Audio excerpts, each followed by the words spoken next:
Hi, friends. E.C. Maltbia here, Senior Pastor of the True Holiness Saints Center in the beautiful city of Conway, Arkansas. And you know what time it is. It is Wednesday Word time. So what is our Wednesday Word for tonight? Our Wednesday Word is drama. More specifically, I want to talk about drama in the workplace. So what is workplace drama, Pastor Maltbia? Workplace drama is loosely defined as unhealthy behavior that results in a toxic work environment. Yes, workplace drama, unhealthy behavior that results in a toxic work environment. Workplace drama has been known to cause a lot of negative things in the workplace. But here are four that I will mention to you tonight. First of all, workplace drama causes higher turnover rates at your place of employment. When there's a lot of drama on the job, people don't stay long. When there's a lot of drama on the job, people quit as soon as they can and find another job. Not only do you have to deal with high turnover rates, but you also have to deal with decreased productivity. When there's a lot of drama on the job, there's a lot of distractions on the job. Drama causes distractions. And when you are distracted from while you're there, productivity goes down. So it's not just about high turnover rates. It's not just about decreased productivity, but it also lessens morale. When there's a lot of workplace drama, people don't want to show up for work. When it's a lot of workplace drama, people dread the very thought of clocking in and day out. Not only is it about higher turnover rates and decreased productivity and even lessening morale, but in extreme cases, workplace drama can lead to legal action.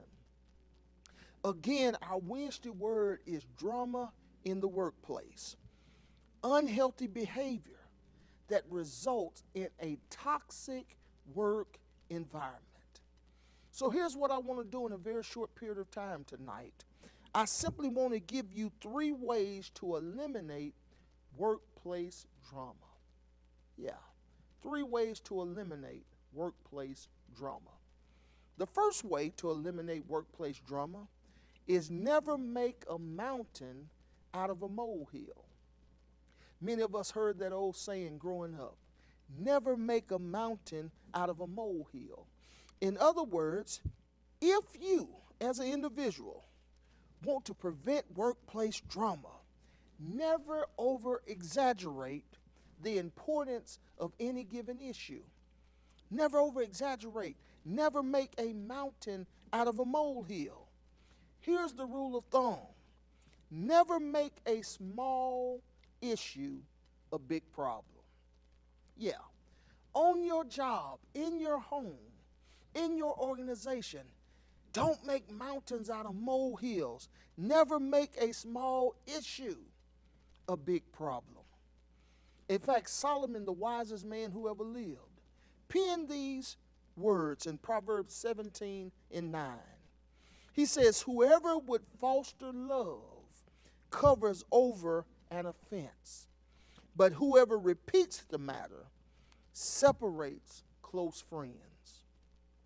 As Christians, hear me, church, we should make it a point to quickly forgive minor irritations and insignificant mistakes. The members of True Holiness have heard me say over and over again down through the years, we are imperfect people. We live in an imperfect world, and we're going to make honest mistakes from time to time. And if you want to cut down on the workplace drama, you cannot make a mountain after every molehill. Everything doesn't have to escalate to the next level. Whenever possible, quickly forgive and move on. Hear me, church, workplace drama can be eliminated by not making mountains out of molehills. But then secondly tonight, You've got to avoid creating a us versus them culture at your place of employment. You've got to stop. You've got to avoid creating a us versus them culture on your job. Here's what I'm really saying to you. Stop trying to recruit fellow team members to help you to dislike somebody else. Now let me say that again. Stop recruiting folks on your job to help you dislike somebody else on that job. Stop bringing innocent parties into your messy behavior. Jesus himself says it like this in Matthew chapter 18 and verse 15. Here's what it says. If your brother or sister sins, go and point out their fault just between the two of you. If they listen to you, you have won them over. Here's what I know for sure. Avoiding workplace drama is one of the best ways to achieve a peaceful work environment. How do we avoid workplace drama? By handling problems privately. If you want to eliminate a lot of workplace drama, when you got an issue with a person, talk to the person. Not the person beside you on the assembly line, not your colleague in the next cubicle, not somebody else as a supervisor or director, but talk to that individual person. In fact, let me digress and give you our social media quote for tonight. What is the social media quote, Pastor Maltbia? It's simply a thought or thesis from the message that we encourage you to put out on all of your social media platforms for information and for inspiration. And I want to encourage you to take a moment, type this in the comment section, make it your status, email it, text it to somebody, but here it is. Having a lot of people on your side doesn't make you right. Now just let that soak in. Just because you got a lot of people on your side, just because you're good at recruiting and telling half the story, doesn't make you right. Now, it may suggest that you're messy because you're involving too many people in the problem, but it certainly doesn't make you right. Our Wednesday word tonight is drama, and we're focusing on the drama in the workplace. We're focusing on drama in the workplace that causes high turnover rates, drama in the workplace that decreases productivity, drama in the workplace that lessens morale and in extreme cases causes legal action. How do we deal with this drama in the workplace? You've got to stop making mountains out of molehills. You've got to avoid creating this us versus them mentality. And here's the last one, and I'm going to let you go. Stop fanning the flames of discord. If you don't get anything else I say tonight about workplace drama, get this. As Christians, we have got to stop fanning the flames of discord at our place of employment. Solomon, the wisest man who ever lived, said these words, Proverbs 26 and 20. Without wood, a fire goes out. Without gossip, a quarrel dies down. Church, might I request, and in fact, might I suggest, that it takes at least two people to keep an argument going. Yeah. It takes at least two people to keep any argument going.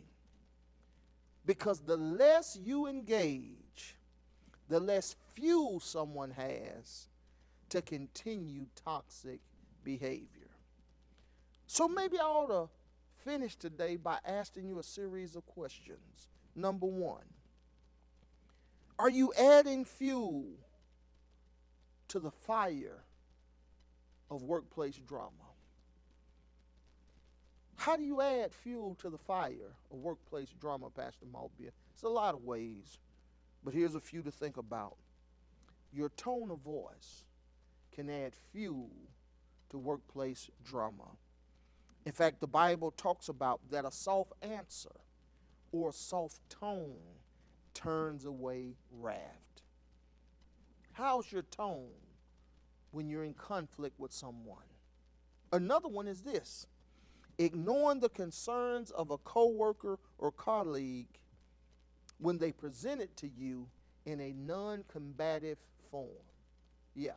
So in other words, some of us feed workplace drama because when someone comes to you nicely, when someone comes to you in a non-combative format, you ignore them. You don't take them seriously. They have to be hollering. They have to be angry. They have to be about to explode to get your attention. But while they're talking nice and while they are pleasant, hear their concerns. It's not just about tone of voice. It's not just about ignoring until they become combative. But the last one, and I'm out of time. Sometimes we fuel the fire because we're so stubborn that we're unwilling to find common ground with those we've offended. When you're working in a corporate setting, when you're working on an assembly line, when you're working with a group of people, you can't always have it your way. You've got to learn to compromise. I'm not talking about compromising your core values. I'm talking about finding common ground with coworkers that make sense, that increase productivity, that raise morale, that lessens turnover rates. Our Wednesday word tonight is drama. More specifically, I'm talking about drama in the workplace. If you want peace on your job, if you want to cut down on the drama at your workplace, ma'ams and sirs, follow these 3 simple rules. Number 1, never make a mountain out of a molehill. Number 2, quit creating this us versus them culture. And finally, stop fanning the flames of discord. As I leave you tonight, for those of you who live in the city of Conway, I want to remind you that our school board elections are going on right now. Right now at our county courthouse, you can early vote. On Tuesday, which is election day, you can vote right here at the True Holiness Saints Center, Family Life Center. You can vote at the Faulkner County Library, or you can vote at the City of Conway McGee Center. But please understand, ma'ams and sirs, as children of the Most High God, one of the best ways we can influence our culture for the cause of Christ is to get the right elected officials in office. And it begins locally with our school board. We've got 3 seats opened up. Please go vote. Until we speak again, my friends, be blessed.